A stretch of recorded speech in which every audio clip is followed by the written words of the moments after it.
Well, welcome to another wonderful episode of our Leading Ladies podcast here at Walsh College. Today, I am so excited to be joined by two incredible leading ladies, Charlotte and Michele Peter, and they're going to talk about their business, entrepreneurial, and educational journey, not only in coming to the United States to study, but also you both have founded an incredible school in Malaysia, Jireh Academy, and I cannot wait to talk more about that. So welcome, Charlotte. Welcome, Michele. Thank you for joining us. Well, thank you for having us here. Yeah, we really appreciate it. Yeah, I mean, we were so excited to connect about this. I know you visited Walsh College a couple months ago now. It doesn't even seem like that. But if you could, we'll start with you, Charlotte, and then we'll go to Michele. Tell us a little bit about your background. What brought you to the United States? What brought you to study in the MBA program? I know you're studying at another university for that, but that's all right. That's great. And we love business. And then what kind of compelled you to found the Academy? Yeah, so thank you, Susie. Yeah. It's actually so exciting to be here. Basically, I'll start from my journey of why I chose education. Ever since the age of 6, I actually loved being a teacher. And that has been a grown passion. Like, we used to babysit, and then my mom would have this kid over, and I'll be like acting like a teacher. So I love this. When I joined my university back home in Malaysia, I was actually the first student in the whole university to sign up for a teaching course. Wow. And my dad asked me this question, which I'll never forget. Are you sure this is what you want to do? And I was like, yes, sign me up. And now I know that that is the growing program in the university. So ever since then, this particular professor of mine, her name is Dr. Karti. She was the one who inspired me to be a very good teacher, because it's very rare to find nowadays. And I started working in international schools in Malaysia for the past 12 years now. And what drew me to start Jireh Academy is actually my previous workplace where I was working. I decided to leave, and that's when we decided to come to the United States. But before coming here, I felt like I needed to do something. You know how when you leave a job, you feel like, oh, I need to do more. Yes. So that was me in that state. And this parent approached me and she was like, Miss Charlotte, why don't you start a school? And my first thought was like, are you crazy? It's not easy to start a school just like that. And she was like, I will help you through everything. I will be there with you. Would you like to hear my plan? I was like, okay. I mean, it's not that bad to hear a plan. And she put up this plan where how she wanted her kids to have good education and how we can start this together. And when I saw the plan, I was like, this could actually work. And then I got Michele on board, and I was like, okay, let's listen to this lady, what she wants to say, and we can see from there whether we want to start a school. And within 3 months of that planning, we started Jireh Academy. Oh my goodness. And that parent is now actually our business partner. Her name is Miss Susan Ng.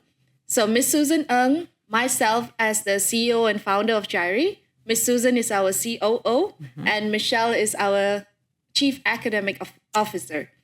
And with that, Jireh Academy started on July 1st, 2022. Oh my God. Okay, wait, I just have to highlight so many cool things. First of all, you're both our sisters. So, I mean, the people couldn't tell. I wanted to mention that if anybody's listening and not watching. So I love that you had that vision. And you were also so open because, Charlotte, not everybody people might have said, well, that's just crazy. I can't start a school.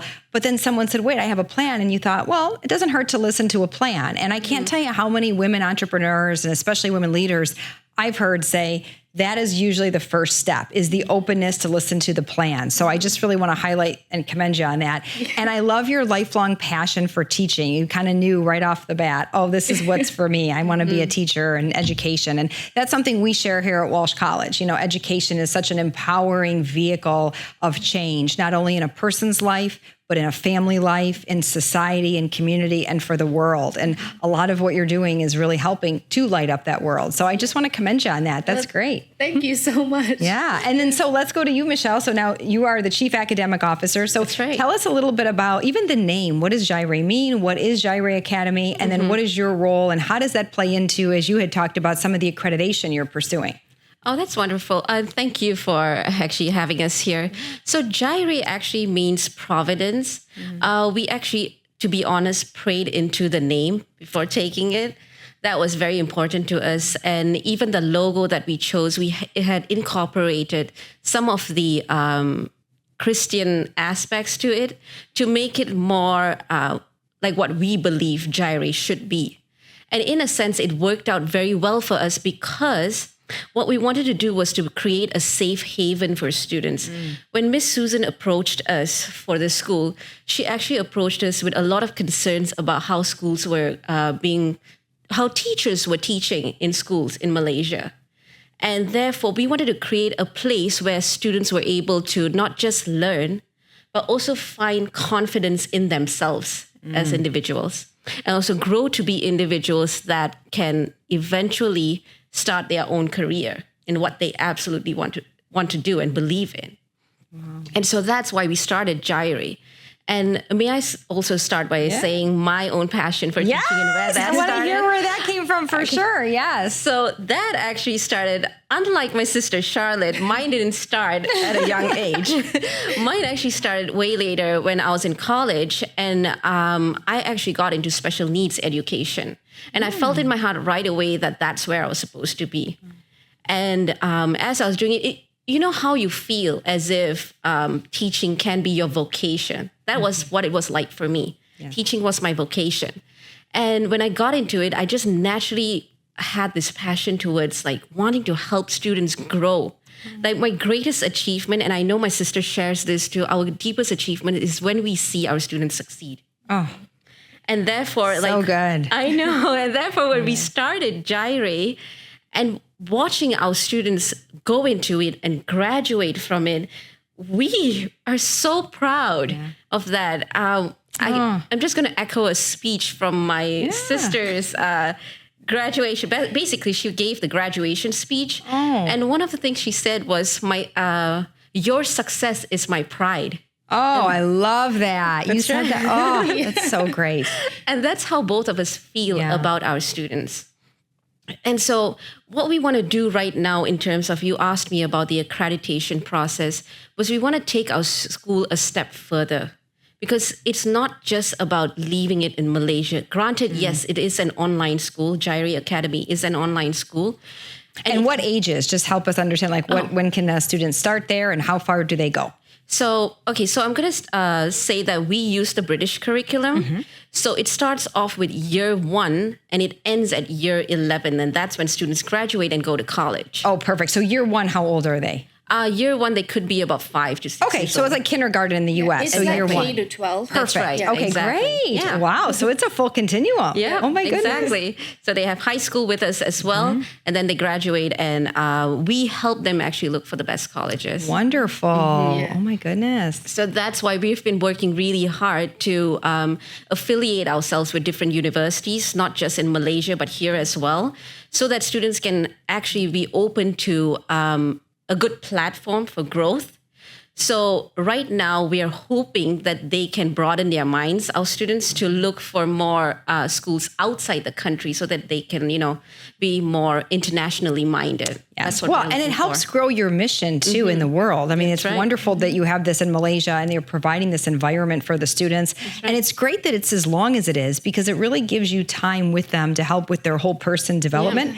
But you're also setting them up for success to go out into the world to make a difference. And you mentioned the Christian faith-based component of that, and that's scriptural too, is we go out into the world to make an impact and to contribute. And I think that's amazing. Yeah. Absolutely. Yeah, and that's what we've been hoping for. And in terms of the accreditation process, we are actually we're trying to plan our school in such a way and create protocols in such a way that we are able to reach out to Cambridge so that they can come and assess our school and see how well we are growing as a school. And once we get that accreditation, it raises our school to a different standard. Yes. So that we are able to market our school internationally. Yeah. You want to talk more on that? Yeah, just to add on that, like Michelle explained, it's actually an online school. And we started this online homeschool. So in Malaysia, homeschool was actually not a big thing. Like people would actually go to public schools or international schools. But international schools can be very expensive. It can go up to 20,000 per student. Sure, because they have to go there and board and live. Yes, okay, exactly. yes, I exactly. mean, even without boarding and living, Yeah. like the fees itself is very expensive Sure. depending on the name of the school. So what we did was we wanted to help parents like afford good education at the same time, like help teachers earn an extra income. Yes. So our school, being online, teachers just need to be part-time. They don't even need to be Yes. full-time. That's right. So like after they can set their own timetable with the class. So we have a structured timetable for the students and teachers. But what I think is a really good concept we came up with is that Jireh has 4 days of academic learning and 1 day of social Friday. Ooh, So, I like this. So On Friday is Fridays, social. Yeah, okay. there's no academic learning. However, we incorporate like educational, sports, and kind of leadership as well Yeah. in our Friday activities. Like what the students did last week, they went horseback riding, getting their fear out of like riding a horse. Or we Sure. did surfing simulators. And I think one of my most favorite one was when they did money management. We kind of took them to a mall. We gave them each $25 and we told them, okay, within this $25, you have to buy lunch. You have to buy one thing that you need for an online school. And just imagine you need money for transport. And you could see like how even the younger ones like really valued money because all this while, oh, my daddy's paying for this. They didn't understand the value of it, but you can see them grow. And I just would like to talk about this one particular student who really like, I'm so proud of her. She's actually graduating this year. Oh, okay. Yeah. Her name is Farah Alyani. And she's a student who joined Jireh where she was so nervous. She didn't want to talk to anyone. She didn't want to speak to anyone. And she was just in the shell. But ever since she joined our class, the trial class, I asked her mom, are you sure you're talking about the same girl? Because she's participative. She's like being a leader. So what we did was we took that opportunity. We made her the vice president of the student council committee. Wow. And she did her role so well. She started getting A's in class. She was like the top student in the class. And I'm so proud of her. And I just heard like her mom actually studied in Boston University. So it's like so inspiring to see how these students grow. And like Michele said, my motto for the kids is your success is my pride. And the school's motto and vision is actually education with confidence. Because students lost their confidence during COVID, especially. And we wanted to build back that confidence in education where to let them know that it is important, like you need education, but at the same time, enjoy what you're learning. It's not about studying and like vomiting during exams, Right. but like loving what you study so that when you go out into the real world, you know what you want to do. Yeah, and loving the process of it. So many things you said I want to highlight, Charlotte. Okay, so what I love about this is you saw a need, a gap in the marketplace to say, okay, we don't really have a strong homeschooling network in Malaysia. Yeah. And we want to instill that confidence in students that after COVID, everybody kind of was like, well, what's going on? Do I go back to school? What's the value of school? Am I safe in school? What do I have to remember? You filled that niche. So in a lot of ways, the mission is always primary, right? The mission, money follows mission, but you also designed a business model that fits a niche. And I think that's what's really important as well, is you kind of went in and said, okay, for those that want to do homeschooling, I also like the Friday that you have where it's basically like, okay, if you're in school, you might get activities, recreation, co-curricular throughout your week. But if you're in a learning environment that's more online like that, you want to build that in at the end of the week. And I think that's just a great way to educate the whole person. So good. And just to add to that, I think we can attribute a lot of that to our COO, Miss Susan, because the plan that she came up with and the structure that she created built the school in such a way that we actually felt confident with it. Be confident with the idea. And then we both just built upon that idea that she had created. I see. Yeah. So it was a and- wonderful great stepping idea. stone for us. Exactly. And just to add to that, like we saw it in different perspective because she's a parent and we are teachers. So we kind of merged together and to see a parent's perspective. And then she understood like the teacher's side, how can we help? Yes. And the parent's side, how can she help? So it kind of like, the three of us you're really worked speaking well. into a perfect team, a perfect alignment of having different perspectives and then playing different roles and seeing each other's complementarity, which I know when you came and we did our leadership session together, you know, we talked about the importance of having members on your team that see different components than you do, even though at times it can make it challenging because folks will want to lobby a little bit for their areas, but it allows you to really develop a well-rounded team. So without even, maybe you knew this, but without really knowing it, both of you exhibited such strong leadership in seeing that, wow, she can bring something to the table. And I even, like, how did you decide on your roles? Was it kind of natural for you to know who was going to do what? Did you roll dice? How did you decide? Well, I think we naturally fell into it. Charlotte had experience with more of leading a large team and the administrative side of things. So it was natural for her to take the role of CEO. Yep. And then I genuinely like writing and reading and the academic side of things. It just fell into place that I became the academics officer of the team. And then with Miss Susan, she was really good with the technological side of things and also, giving us the parents' perspective. I think it just fell into place for her that she had to take on the operation side. Yeah. It was just so beautiful that all of us just came together. I love that. Yeah. And what made us what made Jireh even better, it's because it's online. We got the opportunity to come to the United States. Yes. Well, I was going to ask, how are you running this school? Which I know is online, and you're also in school yourselves, right? So, and I think you're getting married next year too. Both of you, like, oh my gosh, there's a lot of life going on. Yeah. So basically, it's we didn't even have any conflict with Miss Susan. Like, she was like, "Yeah, I can handle the ones here. You handle online." And being online, I still get to interact with the parents. We still conduct parent-teacher meeting every June and December. We would do that. The only thing that we can't do is the social Fridays because it's physical. Yeah. But other than that, I think we're still leading our team. I think the only thing is that Malaysia is 12 hours difference. That's right. So sometimes, and it's 12 hours back from the US. Forward. Yeah.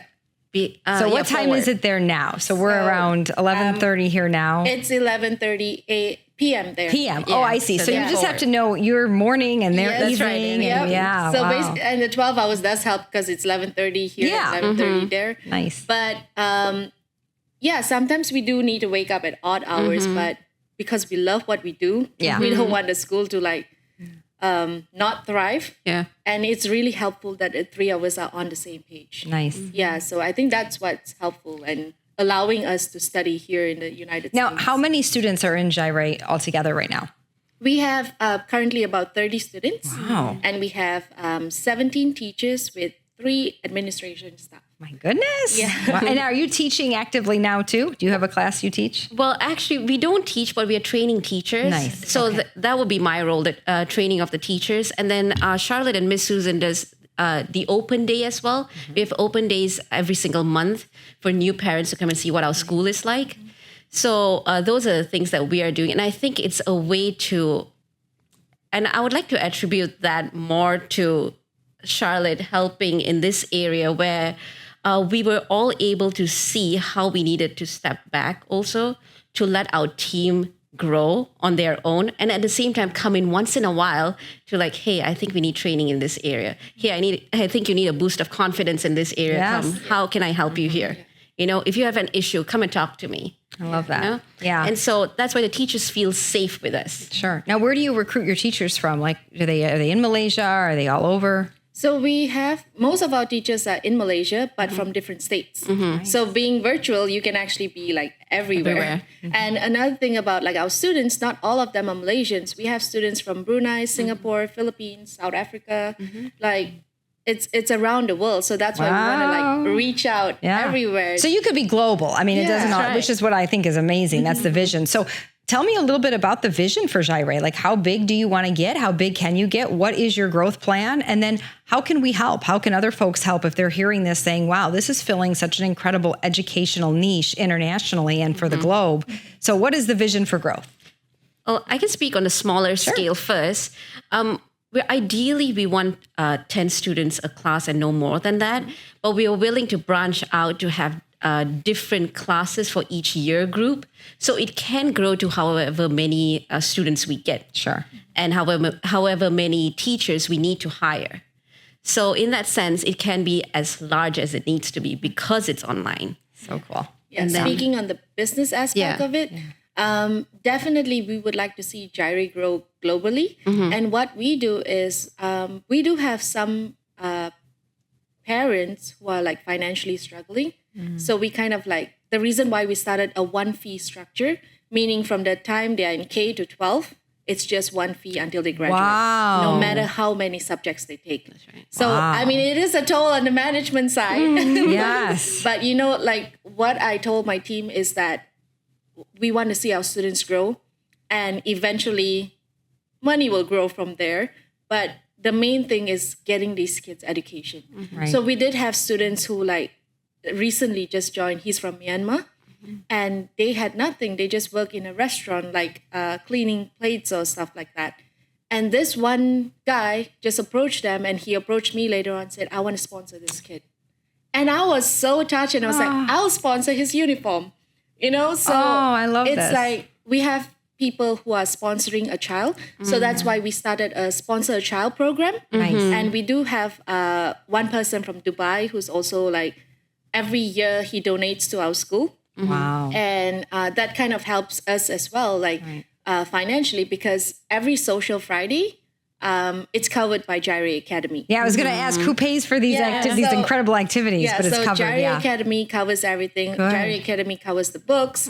So we kind of cover everything. So 1,500, it's not enough to cover a lot, but God works in mysterious ways. That's like right. we have never run out of money. Oh, And we have been giving them the best activities yeah. because we want them to grow. Yeah. And I think that is the vision and like the growth of Jireh is to see people helping children who are in need or parents who are in Yeah. need, because they do want good education. So why stop them? Yeah, and you know what I right. love about this? So you do have opportunities for people for like scholarships or sponsorships that might want to go on your website, and we'll put a link to the Jireh Academy website. They can donate, they can give. That would be Yes. great to do. So if you love this and you're listening and thinking, I want to support this, this is a great way to do it.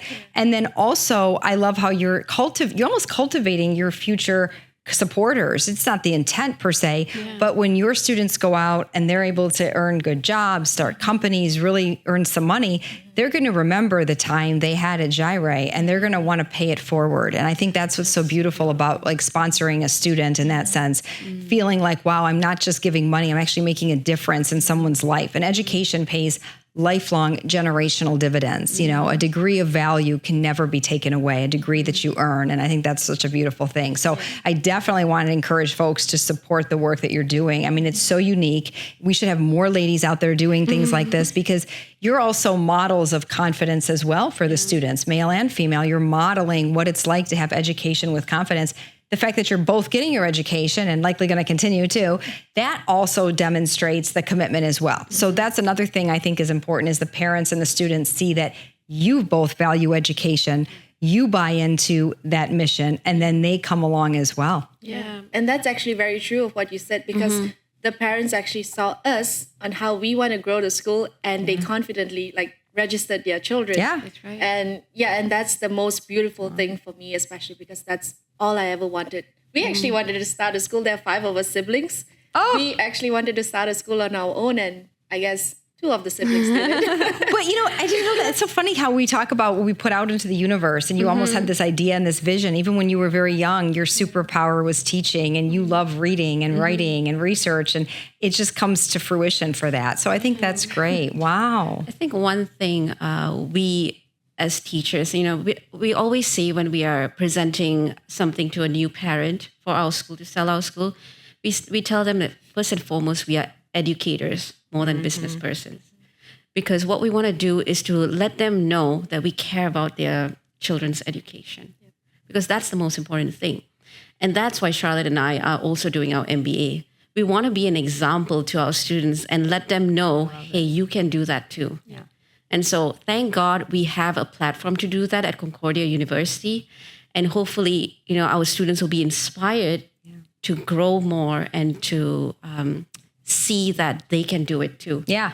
And they can do it here. That's the other thing is they can come to the United States for the education. They start with Jireh, but then you actually are developing the partnerships. I know we're in talks about developing one with Walsh so that students can come here and be able to study. And it's just such a rich community around Walsh too, Oakland County. So I think that's really important, like diverse and rich and just in culture and tradition. I think that's so important. So any parting words, ladies, that you want to leave with the audience about Jireh or about how they can help or what you'd ask of all of us?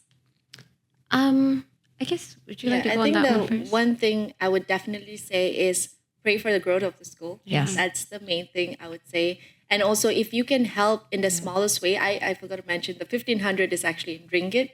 Okay. Yeah. But in dollars is 200 a month. 200 a month. Wow. Yeah, and that goes that far. That wow. goes that far, See, that's even a better deal, right? For not that you're looking for a deal if you're trying to. Only $200 to help a child. Can you imagine being able to say that you're actually helping someone's education at this level? And that's incredible. So yeah, we'll definitely put some links of how they can get involved to both of you. But thank you so much, Charlotte. Thank you so much, Michele. It was a delight to have you on. And they are definitely leading ladies, especially in education and empowering others. So thank you so much for joining us on another Leading Ladies podcast from Walsh College.